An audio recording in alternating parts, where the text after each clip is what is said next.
Good morning students. प्रिय विद्यार्थियों, आज हम मोहम्मद गोरी के भारत पर प्रमुख आक्रमण एवं उनके प्रभाव के बारे में अध्ययन करेंगे। प्रिय विद्यार्थियों, मोहम्मद गोरी का पूरा नाम शहाबुद्दीन मोहम्मद गोरी था।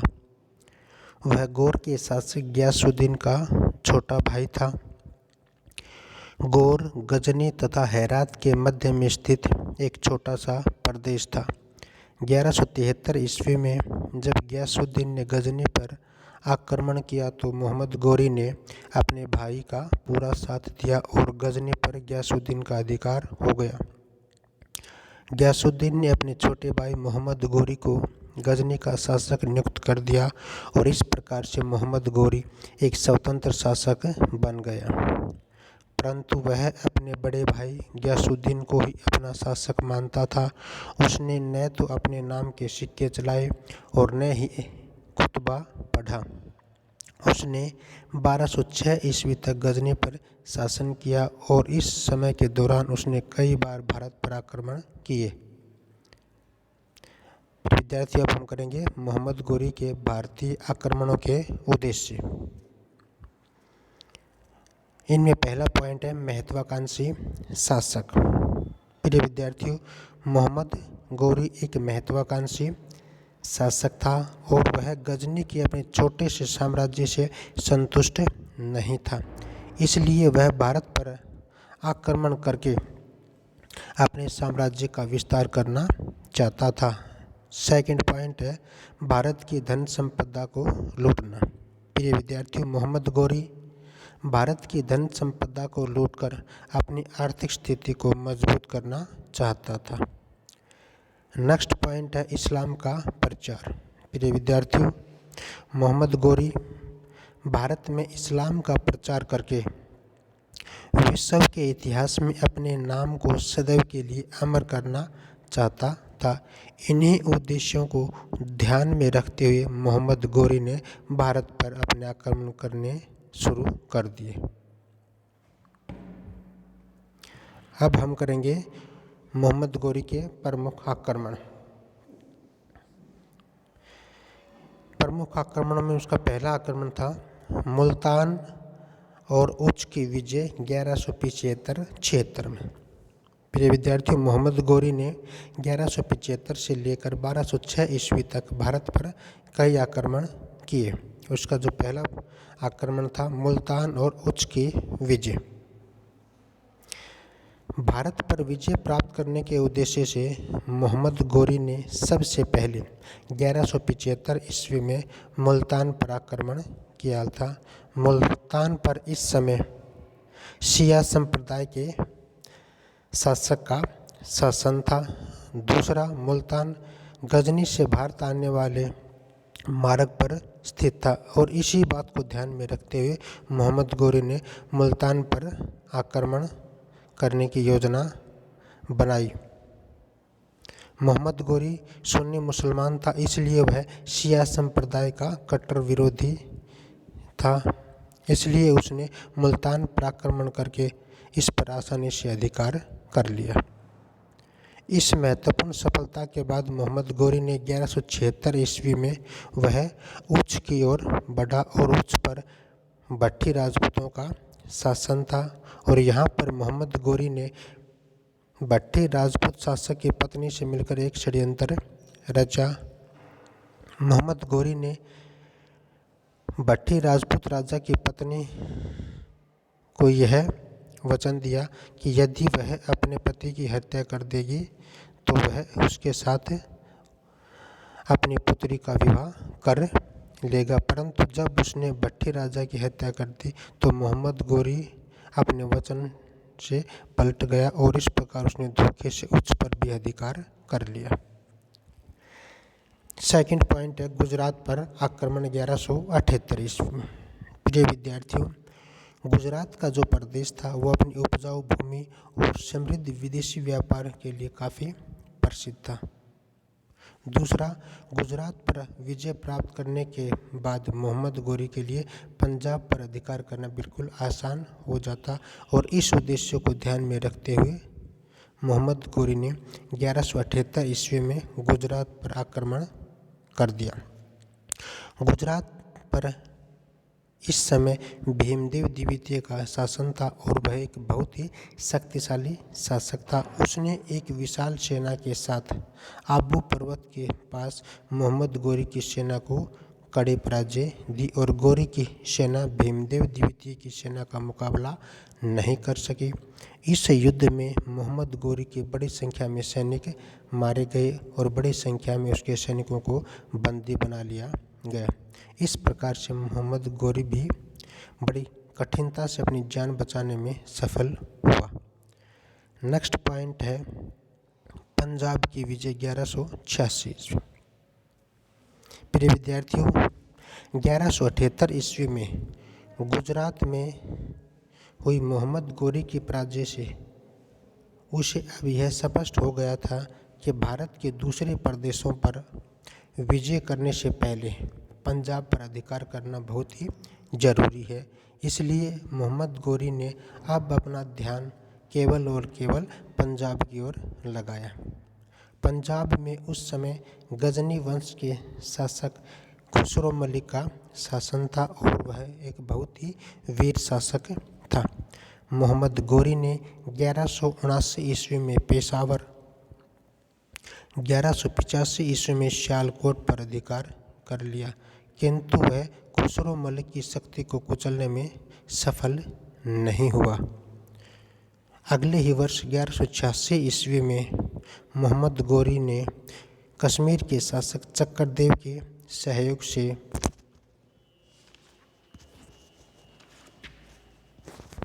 पंजाब पर आक्रमण कर दिया और इस बार गोरी ने धोखे से काम लेते हुए खुसरो मलिक को बंदी बना लिया और इस प्रकार से मोहम्मद गोरी ने पंजाब की राजधानी लाहौर पर अधिकार कर लिया। इस महत्वपूर्ण विजय से पंजाब में गजनी वंश के शासन का अंत हो गया और गोरी वंश के शासन की स्थापना हुई। नेक्स्ट पॉइंट है तराइन की प्रथम लड़ाई 1191 ईस्वी। प्रिय विद्यार्थियों, 1189 ईस्वी में मोहम्मद गोरी ने भटिंडा, जिसको मध्यकाल में ताबर हिंद के नाम से भी जाना जाता था, उस पर अधिकार कर लिया और इसके बाद उसने दिल्ली और अजमेर के चौहान शासक पृथ्वीराज चौहान की शक्ति का भी अंत करने का निश्चय कर लिया। जब पृथ्वीराज चौहान को भटिंडा पर मोहम्मद गोरी के अधिकार का समाचार मिला तो वह भी मोहम्मद गोरी को सबक सिखाने के लिए वह दिल्ली से चल पड़ा। उसके पास लगभग 2 लाख सैनिक और 3000 हाथियों की एक विशाल सेना थी और इन दोनों सेनाओं के मध्य में 1191 ईस्वी के आरंभ में दोनों सेनाओं के मध्य में तराइन के स्थान पर भयंकर युद्ध हुआ। मोहम्मद गोरी की सेना राजपूत सेना का सामना नहीं कर सकी और वह शीघ्र ही अस्त व्यस्त हो गई और इस युद्ध में पृथ्वीराज चौहान के भाई गोविंदराज ने मोहम्मद गोरी को गंभीर रूप से घायल कर दिया था। मोहम्मद गोरी अपने घोड़े से गिरने ही वाला था कि एक बहादुर सैनिक ने उसे बचा लिया और उसे वह अपने घोड़े पर बैठाकर युद्ध भूमि से सुरक्षित स्थान पर ले गया। इस प्रकार से मोहम्मद गोरी की तराइन की प्रथम लड़ाई में हार हुई। नेक्स्ट पॉइंट, तराइन की द्वितीय लड़ाई 1192 ईस्वी। प्रिय विद्यार्थियों, मोहम्मद गोरी तराइन की प्रथम लड़ाई में मिली पराजय का बदला लेना चाहता था। इस उद्देश्य से उसने सबसे पहले अपने उन सेना नायकों को कठोर दंड दिए जो इस लड़ाई में पराजय के लिए उत्तरदायी थे। इसके बाद उसने 1 वर्ष तक पूरी तैयारी की और 1192 ईस्वी में मोहम्मद गोरी एक बार फिर से 1,20,000 की विशाल सेना के साथ वह पुनः दिल्ली की ओर चल पड़ा। जब पृथ्वीराज चौहान को गोरी के आगमन की सूचना मिली तो उसने राजपूतों को अपनी स्वतंत्रता के लिए एक झंडे के नीचे एकत्र होने का आह्वान किया और जिसके का परिणाम स्वरूप 150 राजपूत सामंत शीघ्र ही पृथ्वीराज चौहान के अधीन इकट्ठे हो गए। परंतु इस लड़ाई में कन्नौज के राजा जयचंद ने आपसी शत्रुता के कारण पृथ्वीराज चौहान को अपना समर्थन नहीं दिया। दोनों सेनाओं के मध्य में एक बार फिर तराइन के मैदान में भीषण लड़ाई हुई। इस बार मोहम्मद गोरी ने अपनी एक पूर्व नियोजित योजना के अनुसार अपनी सेना को युद्ध के मैदान से भागने का आदेश दिया। राजपूतों ने गोरी की सेना को पराजित समझकर उसका बहुत दूर तक पीछा किया, किंतु अचानक गोरी के सैनिक पीछे मुड़े और उन्होंने राजपूत सैनिकों पर तीव्र प्रहार कर दिया, जिसके कारण राजपूतों की पराजय हुई। पृथ्वीराज चौहान को बंदी बनाकर उसका वध कर दिया गया और उसका भाई जो गोविंदराज था तो बड़ी संख्या में राजपूत सैनिक इस लड़ाई में मारे गए। इसके बाद में है कन्नौज तथा बनारस की विजय 1194 ईस्वी। प्रिय विद्यार्थियों, जयचंद राठौर कन्नौज का एक प्रसिद्ध शासक था और पृथ्वीराज चौहान ने उसकी पुत्री संयोगिता से बलात् विवाह कर लिया था, जिससे दोनों के मध्य में शत्रुता चली आ रही थी और इसी कारण से जयचंद ने तराइन की द्वितीय लड़ाई में पृथ्वीराज चौहान की मदद नहीं की।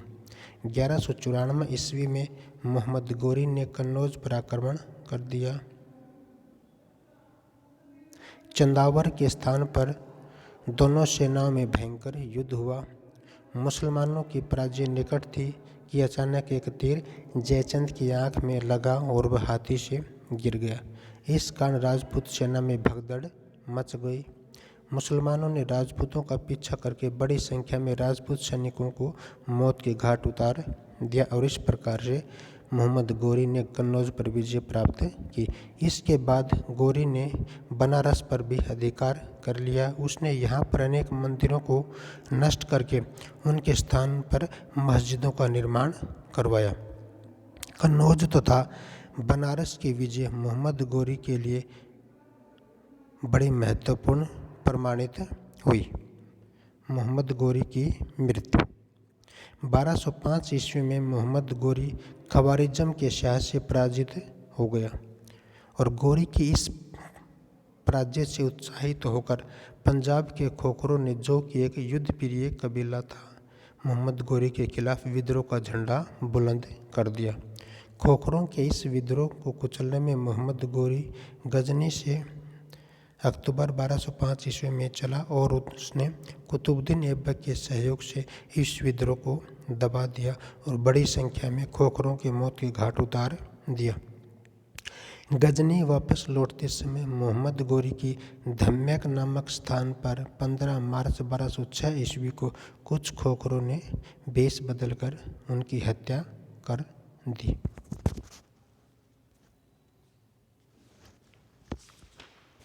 फिर विद्यार्थियों, अब हम करेंगे मोहम्मद गोरी के आक्रमणों के प्रभाव। इसमें पहला पॉइंट है भारत में मुस्लिम राज्य की स्थापना। प्रिय विद्यार्थियों, मोहम्मद गोरी के भारतीय आक्रमणों का सर्वाधिक महत्वपूर्ण परिणाम यह निकला कि अब भारत में मुस्लिम राज्य की स्थापना हो गई। मोहम्मद गोरी के आक्रमणों से पूर्व अरबों तथा महमूद गजनवी ने भी भारत पर आक्रमण किए थे।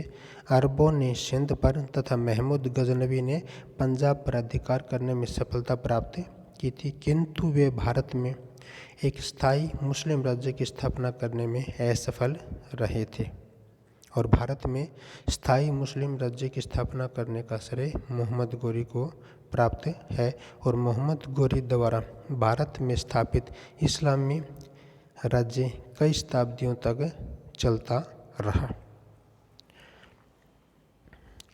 सेकंड पॉइंट है पंजाब में गजनी शासन का अंत। प्रिय विद्यार्थियों, महमूद गजनवी ने पंजाब पर आक्रमण करके उसे गजनी साम्राज्य में शामिल कर लिया था और उसने पंजाब का शासन चलाने के लिए खुसरो मलिक को यहाँ का गवर्नर नियुक्त किया था, परंतु मोहम्मद गौरी ने 1186 ईस्वी में धोखे से खुसरो मलिक का वध करके पंजाब पर अपना अधिकार कर लिया और इस प्रकार से पंजाब में गजनवी वंश के शासन का अंत हो गया और गौर वंश के शासन की शुरुआत हुई।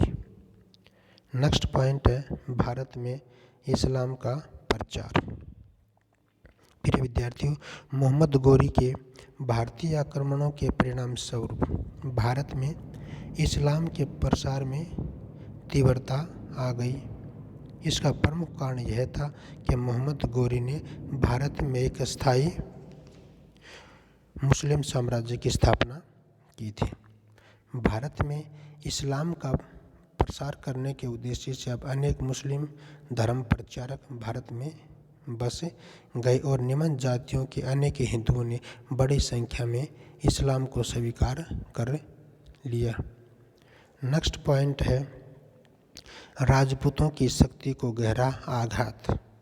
प्रिय विद्यार्थियों, मोहम्मद गौरी के भारतीय आक्रमणों का एक अन्य महत्वपूर्ण परिणाम यह निकला कि इससे राजपूतों की शक्ति को गहरा आघात पहुंचा, क्योंकि मोहम्मद गौरी के आक्रमणों से पूरा उत्तरी भारत में अनेक राजपूत शासकों का शासन था और मोहम्मद गौरी ने अनेक राजपूत शासकों को कड़ी पराजय देकर भारत में हिंदू राज्य की स्थापना के सपन को समाप्त कर दिया।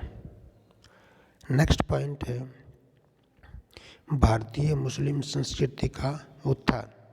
प्रिय विद्यार्थियों, भारत में मुस्लिम साम्राज्य की स्थापना के बाद धीरे धीरे हिंदुओं तथा मुसलमानों में आपसी मेलजोल बढ़ना शुरू हो गया और जिसके कारण भारत में एक नई कला शैली का उत्थान हुआ जो न तो पूर्ण रूप से विदेशी थी और न ही पूर्ण रूप से देसी। इसे भारतीय मुस्लिम कला का नाम दिया गया। इससे भारतीय कला को एक नई दिशा मिली और इस क्षेत्र में अद्वितीय प्रगति हुई। Thanks students.